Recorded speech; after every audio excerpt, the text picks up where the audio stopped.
분명히 문명은 이렇게 앞으로 진화 진보하는 건데 낯설다고 두려워할 게 아니라 그래서 이렇게 밀어낼 게 아니라 그래 와봐. 근데 내가 너랑 어떻게 놀아줄까?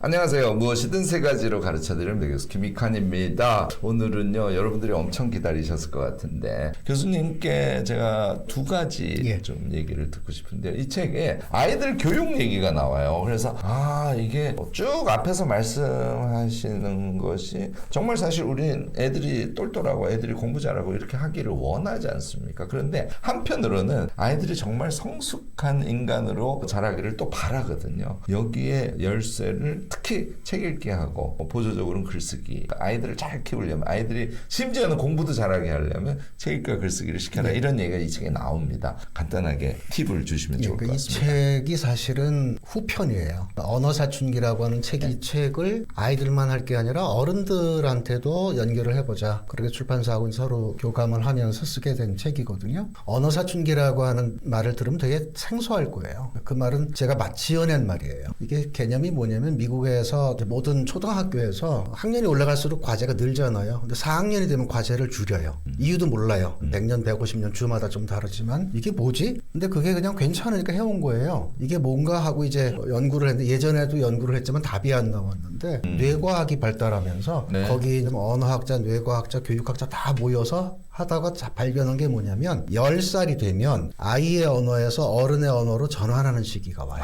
그 시기가 언어 사춘기군. 그리고 그 시기에 어른의 언어를 습득하는 감도가 가장 높아요. 근데 그 시기를 놓치면 어른의 언어를 습득하는 데 쓰는 에너지가 2배, 4배 들고요. 어떤 경우는 심지어 평생 동안 그 어른이 쓰는 어떤 특정한 어휘는 모르고 살아요. 그러면 그 어휘가 가지고 있는 세상을 모르고 산다는 얘기예요. 그래서 이거를 키워줄 수 있는 게 4학년 때 과제로 내준 거랑 맞물렸던 거예요. 그러니까 인간이 참 놀랍죠. 경험적으로 축적된 지혜였던 거예요. 이거를 그냥 막연하게 논문에서 그렇게만 설명을 했는데, 저는 그걸 보면서 무슨 생각이 들었냐면, 이거를 뭔가 좀 하나의 용어로 정리를 했으면 좋겠다. 그러니까 사춘기는 몸이 변하니까 다 알아요. 13살부터 19살까지, 요즘은 뭐 좀 더 빠르지만 언어 사춘기가 먼저 오는데 아무도 주목하지 않는 거예요. 그래서 여기에 좀 주목해야 된다. 이때를 놓치면 학습 능력도 떨어지고, 또 하나는 제가 이 책에서 생각하는 게 뭐였냐면, 지금 우리는 하나짜리 직업을 갖고 살아온 거예요. 특정한 일이 없는 한. 근데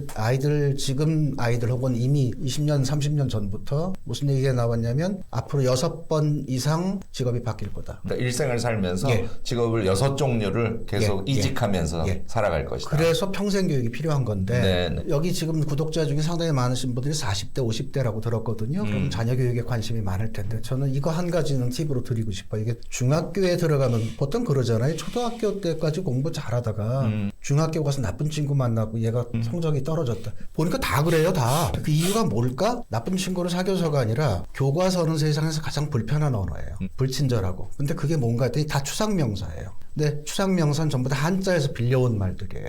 이 언어를 독서를 안 하니까 거의 몰라요. 그러니까 글은 읽어요. 한국말이니까. 근데 뜻을 몰라요. 이게 문해력이 없는 거죠. 그럴 때는 어떻게 하냐면, 한 가지 팁인데요. 교과서를 2번을 사세요. 그래서 하나는 학교에 있고, 아이들 요즘 하나는 집에 두고 이거를 엄마 아빠가 읽는 거예요. 초등학교 6학년부터 중학교 3학년까지는 아마 효과가 꽤 클 겁니다. 뭐가 중요한지 딱 눈에 뜨이잖아요.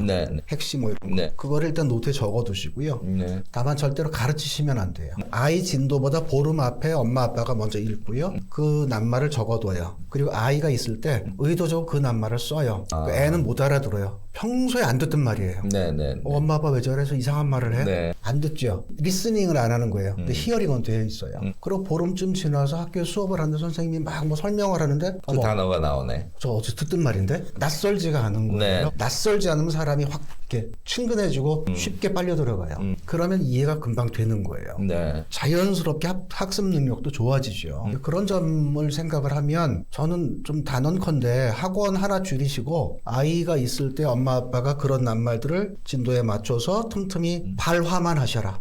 네. 그래도 얘한테는 무지무지 큰 효과가 생길 거고 그 힘이 평생 갈 거다. 사람들이 그러죠. 요즘 같은 때 뭐 유튜브를 봐도 우리도 유튜브지만 영상으로 다 가봐가 되는데 그거 힘들어서 그 어렵게 복잡하게 보고 피곤해. 그 말 속에는 이런 거거든요. 그래서 니들이 뭐 한 게 있는데 뭐 나아졌는데 왜 별 쓸모가 없어. 쓸모예요. 근데 저는 단호하게 말씀드릴 수 있어요. 10년 뒤 혹은 15년 뒤 빠르면 5년 뒤에 두 사람이 이렇게 있을 때 책을 읽은 사람과 읽지 않은 사람의 삶이 분명히 갈라지는 때가 와요. 책을 읽는 사람의 삶에서 볼 수 있는 가장 중요한 거는요. 업 앤 배러 할 수 있다라는 거예요. 그러니까 이거는 책이 줄 수 있는 가장 큰 선물이고 힘이라고 생각을 해요. 그게 쌓이면 저절로 글도 쓰게 되고 쓰고 싶게 되고 네. 그게 없는 상태에서 글을 쓰면 그거는 배설의 글이 될 수 있고요. 그래서 저는 나를 키우는 방법은 보고 읽고 쓰고 그 과정에서 단계적으로 이렇게 체계적으로 나를 성장시킬 수 있는 어떤 사고의 근력들이 키워지는 거 아닌가? 그게 결국 내 삶을 설계하고 운영하는 방식이 될 수 있지 않을까 그렇게 생각합니다. 네. 사실 애들이 4학년 정도 되면 애들이 많이 크거든요. 예.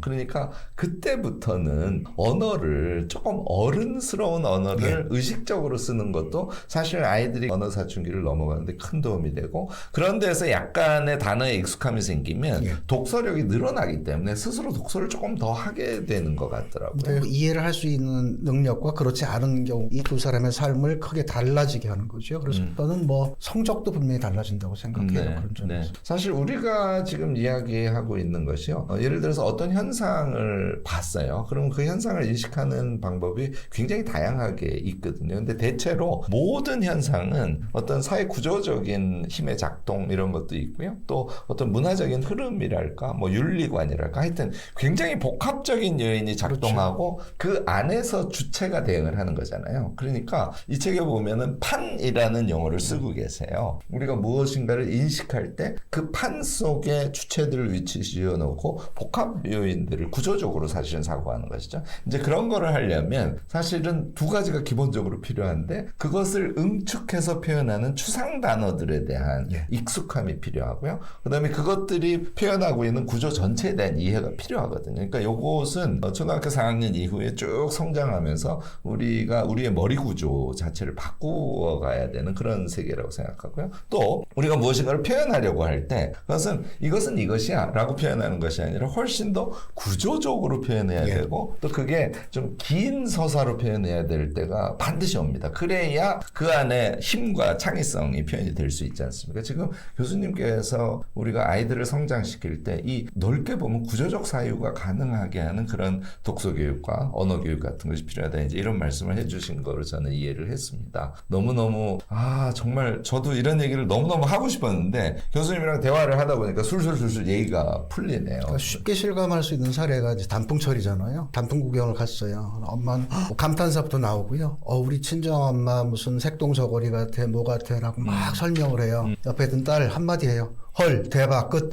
이건 뭐냐면 나도 눈으로 봤으니까 저게 아름답다는 건 아는데 이걸 표현해야 될 어휘 언어가 이미 없는 거예요. 그러니까 저는 그렇게 메말라져 가면 과연 그 속에서 컨텐츠가 나올 수 있을까? 그게 좀 우려가 되는 맞습니다. 사실 쉽지는 않은 일인데요. 제가 자주 예를 드는 분인데 그 김천에 감천 칼국수집을 운영하시는 정미숙 사장님이라고 해서 작가시가 되셨어요. 지금 아마 책을 3권 내셨고 그 이후에 또 내셨는지 모르겠네요. 근데 이 정미숙 작가님은 가족 독서회를 했습니다. 그러니까 평생 책이라는 걸 읽어본 적이 없고 글이라는 걸 써본 적이 없다가 40대 너무 우울증이 심하셔가지고 책 읽기를 통해서 스스로 극복을 하기 시작하다가 가족이 책을 읽기 시작한 거예요. 지금 따님이 같이 작가가 되셨습니다. 그래서 모녀 작가로 되게 유명하시고요. 지금도 칼국수집을 운영하시는데 오후 비는 시간 있죠. 모녀가 앉아서 같이 책 읽고 노트북 펴놓고 글 쓰고 이렇게 하세요. 저는 사실은 이 사례가 우리가 가정에서 아이들을 교육시킬 때 그러니까 언어 사춘기를 어떻게 지혜롭게 넘을 수 있는지 아주 기가 막힌 사례를 보여주신다고 생각하고요. 우리 모두 가능하다는 것도 보여줍니다. 그러니까 칼국수집 운영하는데 시간이 어디 있어요. 시간이 없어도 할 수 있고요. 그다음에 칼국수집 운영하시는 삶을 살아오셨으니까 학문이라든지 뭐 어려운 책이라든지 이게 익숙하지 않으셨을 거 아니에요. 얘는 반복해서 독서를 하면 우리가 극복할 수 있다는 사례로 우리가 정확하게 자리매김할 수 있다고 생각합니다. 여러분들 적극적으로 시도해 보시기를 권하고요. 최근에 또 이 지식을 얻는 거하고 글을 쓰는 거하고 챗GPT가 또 난리지 않습니까? 사실요, 저도 유튜브 아이템 잡고 할 때 주제가 설정이 되면 챗GPT로 당연히 질문하고요. 거기서 얻어지는 지식 같은 거 참고를 하거든요. 그런데 사실 틀린 기사가 너무너무 많아요. 뭐 가짜 기사도 있죠. 뭐. 식별력이 없으면 챗GPT 운영하기가 되게 쉽지가 않습니다. 이 어른의 말글 감각이라는 책 안에 보면 뒷부분에 챗GPT를 이렇게 얘기하셨죠. 챗GPT에게 물어보지 말고 챗GPT가 말한 것을 질문으로 생각하고 거기에 답하는 습관, 이게 어찌 보면 훨씬 더 중요한 것일 수 있습니다. 이런 지적을 하셨어요. 이거에 대해서 조금 설명이 필요할 텐데 여러분들 귀담아서 한번 들어보시기 바랍니다. 이제 두 가지 지점인데요. 하나는 동료 대학 교수들이 고민이 뭐냐면 챗GPT예요. 애들 다 이거 베껴내니까. 저래도 똑같을 거예요. 왜 이렇게 잘 썼지? 다르게 생각을 하면 자료 찾고 어차피 다 에너지 낭비하는 건데, 물론 그렇게 하면 습득이 되는 것도 있겠지만 가장 빠르게 접근을 해서 그럼 그 다음 단계를 뭐를 할 건지를 고민을 해보자. 얘하고 면담을 하면 돼요. 내 연구실에 불러서 설명해봐. 설명 못하면 전혀 안 한 거고, 설명을 하다 보면 이미 자기가 가지고 있어야 설명이 되니까 그러면 그걸 갖고 공부를 하게 되는 거죠. 그리고 교수는 그거에 대해서 비판적인, 아까 말씀하신 것처럼 잘못된 거 있는 거 고쳐주고, 여기 첨가하고 하면 더 좋겠는 거 찾아주고, 그렇게 해서 서로 상호 커뮤니케이션이 되면서 정말 우리가 말하는 제대로 된 어떤 쌍방 교육도 가능해지고, 그렇게 생각하면 저는 생각이 바뀌면 모든 판을 바꿀 수 있다라는 거고요. 네. 또 하나는 이제 누군가 내가 옆에 있어야 나한테 질문을 해줄 거라고 생각을 하잖아요. 책이 객관적으로 질문하는 거긴 하지만 그거보다 좋은 게 챗GPT라고 생각을 해요. 네. 내가 뭔가를 물어봤는데 얘가 정보를 내줬을 때 이 정보를 답이라고 생각하는 게 아니라 이 정보가 나한테 던져지는 질문이라고 생각을 했을 때 나는 이 질문에 대해서 어떻게 답을 하거나 혹은 이 질문을 어떻게 분석하고 비판할 것인가. 그것만 해도 저는 어마어마한 힘이 커진다고 생각하거든요. 네, 그래서 네. 분명히 문명은 이렇게 앞으로 진화 진보하는 건데 낯설다고 두려워할 게 아니라, 그래서 이렇게 밀어낼 게 아니라 그래 와봐. 내가 너랑 어떻게 놀아줄까? 이 생각을 좀 하다 보면 분명히 좋은 결과가 있는데, 저는 이거를 질문으로 한번 받아보자. 네. 그래서 그 질문에 대해서 내가 생각을 하고 글을 써보자. 그건 아주 훌륭한 스파링 파트너가 될 거다. 그렇게 생각합니다. 실제로 저도 챗GPT를 이용하면서 어느 순간 이게 되게 편하네 하고 생각을 했던 거는, 내가 질문을 하면 말씀하신 대로 괜찮은 답들을 줘요. 그러면 당연히 우리 대화를 할 때도 그 사람의 얘기를 들으면서도 지혜는 취사 선택을 하지 않습니까? 그렇죠. 챗GPT도 마찬가지라고 생각하고, 그래서 그가 주는 몇 가지 지혜를 내가 취한 다음에 그러면 그 지혜를 취하면 그 다음 질문을 사실은 챗GPT가 우리에게 한 것이거든요. 그러면 그 질문에 대한 나의 생각을 또 메모하고 그 상태에서 챗GPT에게 또 질문을 하고, 사실 얘는 다이얼로그랑 똑같지 않습니까? 주거니 받거니. 우리가 서양에서 살롱 문화를 통해서 학문이 성장하고 했던 것이 바로 다 이 다이얼로그인데, 우리는 이제 자기 노트북에다가 다이얼로그를 할 수 있는 살롱의 멤버를 한 사람 구한 거나 마찬가지죠. 또 하나는 우리가 이제 챗GPT를 생각할 때 고민을 해야 되는 지점이 있는데, 그냥 물어봐요. 왜 우리가 글 쓰고 읽고 응축하고 확장하고 뭐 그렇게 하는 힘이 어떻게 발현이 되고 매력이 있는지를 좀 생각을 할 수 있는 거를 보여주는 게 저는 챗GPT라고 생각합니다. 네. 내가 어떤 질문을 하느냐에 따라서 얘가 대답하는 방식이 달라요. 그렇죠. 그래서 좀 더 좋은 질문을 만들어낼 수 있는 사람이 위너가 돼요. 저는 챗GPT의 매력을 언제 느꼈냐면, 제가 한 10년 동안 공들인 작품이 하나 있거든요. 작년에 나온 1960년대에 대한 책이에요. 진격의 10년 1960년대라고 하는. 제가 그 책을 한 10년 쓰면서 모은 참고 서적이 한 800권쯤 돼요. 대략 하면 1100권 정도. 그리고 걸러낸 게 한 300권쯤 되는 거예요. 챗GPT한테 내가 딱 던졌으면 얘가 순서별로, 경중별로 탁탁탁 정리해서 줬을 거예요. 그러면 내가 그거 보고 어떻게 더 훨씬 더 많은 시간도 벌고 더 많은 어떤 집중을 좀 할 수 있었을 텐데, 이건 분명히 우리한테 준 선물이에요. 하나는 이제 한 가지 봐야 되는 건, 여기서 어마어마한 에너지가 낭비된다라는 점은 있죠. 전기 에너지가. 근데 그건 차치하고 이거를 하면서 내가 어떤 주제를 가지고 어떤 문장을 꺼낼 수 있느냐.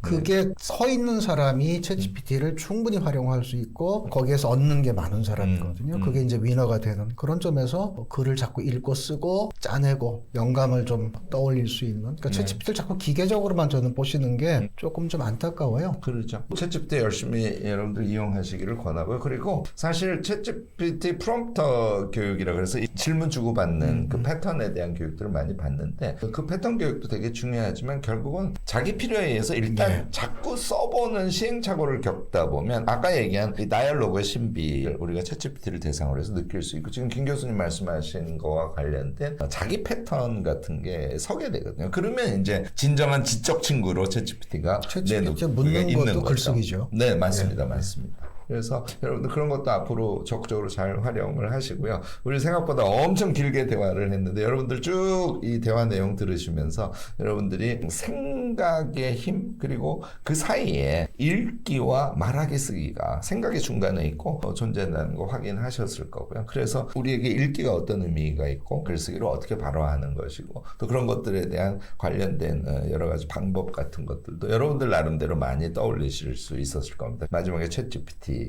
우리가 어떻게 위치 지어야 되고 실제로 어떻게 이용해야 되는지까지 핵심적인 지혜들을 쭉 풀어주셨습니다. 정말 감사드리고요. 우리 구독자들에게 마지막 한마디 이거는 꼭 하세요라든지 뭔가 메시지 던져주실 거 있으면 한마디 부탁드리겠습니다. 질문의 힘을 믿으십시오. 수능하지 말고 끊임없이 질문하세요.